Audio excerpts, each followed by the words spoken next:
بسم اللہ الرحمن الرحیم نحمدہ ونصلی علی رسولہ الکریم اما بعد ونعوذ باللہ من الشیطان الرجیم بسم اللہ الرحمن الرحیم اللہم صلی وسلم علی سیدنا محمد النبی الامی وآلہ واصحابہ اجمعین رب اشرح لی صدری ویسر لی امری واحلل عقدۃ من لسانی یفقہوا قولی رب زدنی علما رب یسر ولا تعسر وتمم بالخیر آمین یا رب العالمین۔ الحمدللہ جی، ہم پڑھ رہے ہیں نماز نبوی صحیح احادیث کی روشنی میں، جس میں الحمدللہ ہمارا پورا نماز کا طریقہ مکمل ہو چکا ہے، نماز کے اوقات ہم پڑھ چکے ہیں، اور آج ہم جانیں گے سجدہ سہو کے بارے میں کہ سجدہ سہو جو ہے وہ کیا ہے اور کس طریقے سے کیا جاتا ہے، یا کیا کمی بیشی ہے جس کی وجہ سے سجدہ سہو کیا جاتا ہے۔ 3 یا 4 رکعات کے شک پر سجدہ۔ سیدنا ابو سعید خدری رضی اللہ تعالیٰ عنہ نے کہا کہ رسول اللہ صلی اللہ علیہ وآلہ وسلم نے فرمایا،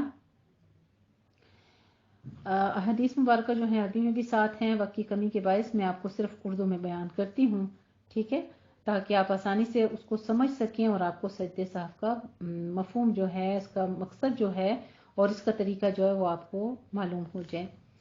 آپ صلی اللہ علیہ وآلہ وسلم نے فرمایا، اگر تم میں سے کسی کو رکعات کی تعداد کے بارے میں شک پڑ جائے اور اسے معلوم نہ ہو کہ 3 پڑھی ہیں یا 4، تو شک کو چھوڑ دے اور یقینی بات پر بنیاد رکھے، پھر سلام پھیرنے سے پہلے 2 سجدے کرے۔ اگر اس نے 5 رکعت نماز پڑھی ہوگی تو یہ سجدے اس کی نماز کی رکعت کو جفت کر دیں گے، اور اگر اس نے پوری 4 رکعت نماز پڑھی ہوں گی تو یہ سجدے شیطان کے لیے ذلت کا سبب ہوں گے۔ اسے صحیح مسلم نے روایت کیا ہے۔ جس شخص کو نماز میں یہ شک پڑ جائے کہ آیا اس نے 1 رکعت پڑھی ہے یا 2، تو وہ اسے 1 رکعت یقین کرے، اور جسے یہ شک ہو کہ اس نے 2 پڑھی ہیں یا 3، تو وہ اسے 2 رکعت یقین کرے، اور جسے یہ شک ہو کہ اس نے 3 پڑھی ہیں یا 4، تو وہ اسے 3 رکعت یقین کر کے 1 اور رکعت بھی پڑھ لے، اور پھر آخری قاعدے میں سلام پھیرنے سے پہلے سہو کے 2 سجدے کر لے۔ اسے جامع ترمذی نے روایت کیا ہے۔ سجدہ سہو کا طریقہ یہ ہے کہ آخری قاعدے میں تشہد یعنی درود اور دعا پڑھنے کے بعد اللہ اکبر کہہ کر سجدے میں جائیں، پھر اٹھ کر جلسے میں بیٹھ کر دوسرا سجدہ کریں، اور پھر اٹھ کر سلام پھیر کر نماز سے فارغ ہوں۔ حدیث مذکور میں سلام پھیرنے سے پہلے سجدہ سہو کا حکم ہے، اس لیے سہو کے 2 سجدے سلام پھیرنے سے پہلے بھی ہو سکتے ہیں۔ قاعدہ اولیٰ کے ترک پر سجدہ، یعنی آپ سے قاعدہ اولیٰ جو ہے اگر وہ رہ گیا ہے تو اس کے اوپر کس طرح سجدہ کرنا ہے آپ نے، سیدنا عبداللہ بن بحینہ رضی اللہ تعالیٰ عنہ سے روایت ہے کہ رسول اللہ صلی اللہ علیہ وآلہ وسلم نے صحابہ کرام رضی اللہ تعالیٰ عنہم کو ظہر کی نماز پڑھائی۔ آپ پہلی 2 رکعتیں پڑھ کر کھڑے ہو گئے، قاعدے میں سہو نہ بیٹھے، یعنی سہون آپ بیٹھے نہیں، تو لوگ بھی نبی کریم صلی اللہ علیہ وآلہ وسلم کے ساتھ کھڑے ہو گئے، یہاں تک کہ جب نماز پڑھ لی اور آخری قاعدہ میں سلام پھیرنے کا وقت آیا اور لوگ سلام پھیرنے کے منتظر ہوئے، تو رسول اللہ صلی اللہ علیہ وآلہ وسلم نے بیٹھے بیٹھے تکبیر کہی اور سلام پھیرنے سے پہلے 2 سجدے کیے، پھر سلام پھیرا۔ اسے صحیح مسلم نے روایت کیا ہے اور صحیح بخاری نے بھی اسے روایت کیا ہے۔ رسول اللہ صلی اللہ علیہ وآلہ وسلم کے فعل مبارک سے ثابت ہوا کہ اس صورت میں سجدہ سہو سلام پھیرنے سے قبل کرنا چاہیے۔ نماز سے فارغ ہو کر باتیں کر لینے کے بعد سجدہ سہو کس طرح کرنا ہے، اگر آپ نے یعنی نماز سے فارغ ہو گئے اور آپ کو یاد آیا، تو سیدنا عمران بن حسین رضی اللہ تعالیٰ عنہما سے روایت ہے کہ رسول اللہ صلی اللہ علیہ وآلہ وسلم نے عصر کی نماز پڑھائی اور 3 رکعت پڑھ کر سلام پھیر دیا اور گھر تشریف لے گئے۔ ایک صحابی سیدنا خرباق رضی اللہ تعالیٰ عنہ اٹھ کر آپ کے پاس آ گئے اور آپ کے سہو کا ذکر کیا، تو آپ صلی اللہ علیہ وآلہ وسلم غصے کی حالت میں اپنی چادر کھینچتے ہوئے نکلے، یہاں تک کہ لوگوں کے پاس پہنچ گئے اور خرباق رضی اللہ تعالیٰ عنہ کے قول کی تصدیق چاہی۔ لوگوں نے کہا کہ خرباق سچ کہتا ہے، تو آپ صلی اللہ علیہ وآلہ وسلم نے 1 رکعت پڑھی، پھر سلام پھیرا، پھر 2 سجدے کیے اور پھر سلام پھیرا۔ اسے صحیح مسلم نے روایت کیا ہے۔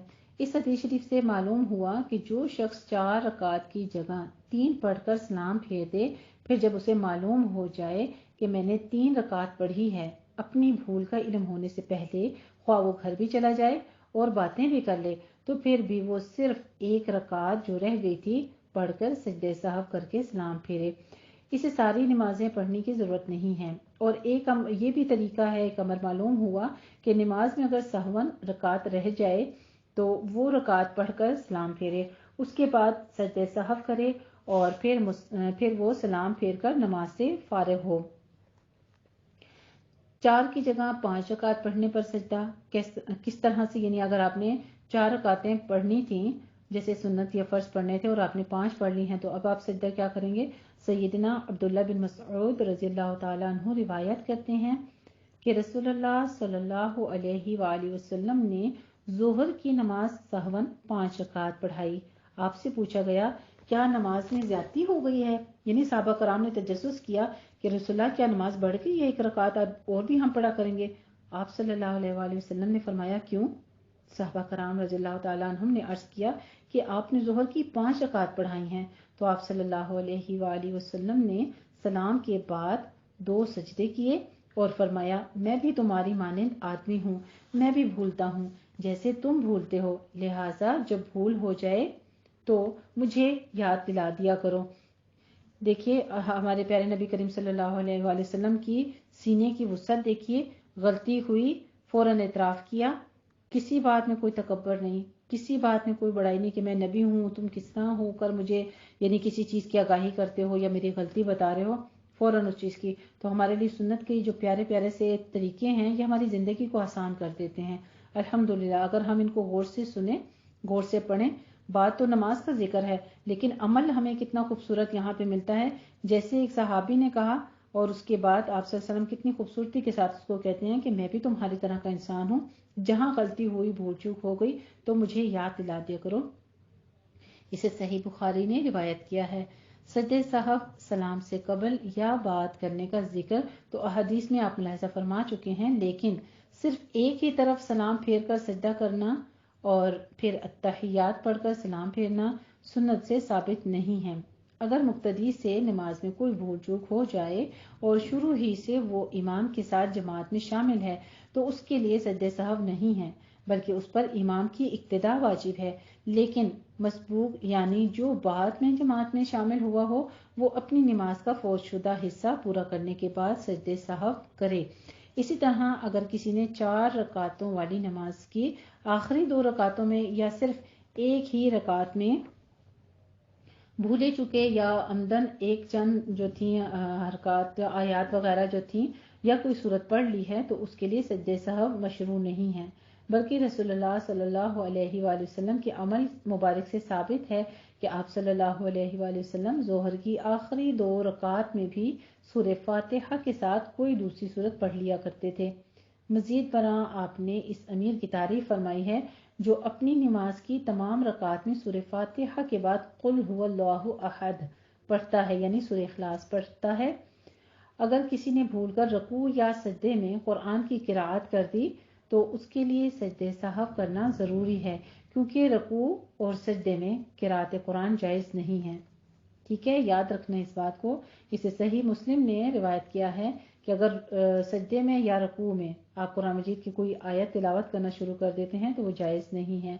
और अगर रकू में दोनों तस्बीहात पढ़ें और सजदे में भी तो फिर सजदे साहब की ज़रूरत नहीं है। वल्लाहु आलम। बाकी इंशाअल्लाह ताला हम ये था मुख्तसर तरीका सजदे साहब का, और इंशाअल्लाह ताला मज़ीद एक नए टॉपिक के साथ हम अगले हफ्ते जो है हाजिर होंगे। नमाज नबी में से कुछ अहादीस मुबारक के साथ मसनून जो हमारे नमाज का तरीका है उसमें हम नमाज के बाद के मसनून अस्कार जो हैं वो पढ़ेंगे और फिर आहिस्ता आहिस्ता उसको अपनी नमाजों के दौरान याद करने की भी कोशिश करेंगे। इसमें आपने देखा होगा कि आज हमें सजदे साहब के 2-3 तरीके जो हैं वो बताए गए हैं, और तीनों तरीकों से मतलब अगर आपको उसी वक्त नमाज के दौरान रकातों में शुबा लगता है तो आप सजदे साहब कर सकते हैं। अगर आपको बाद में याद आया है तो भी सजदे साहब कर सकते हैं। अगर आपने ज़्यादा रकात पढ़ ली हैं तो भी आप सजदे साहब कर सकते हैं। वबिल्लाहि तौफीक। अल्लाह सुब्हानहू व तआला हम सबको अमल की तौफीक अता फरमाए, पूरी फहम के साथ ہمیں اپنے نماز عبادت قرآن پڑھنے کی توفیق عطا فرمائے۔ وآخر دعوانا ان الحمد للہ رب العالمین۔ جزاکم اللہ احسن الجزاء۔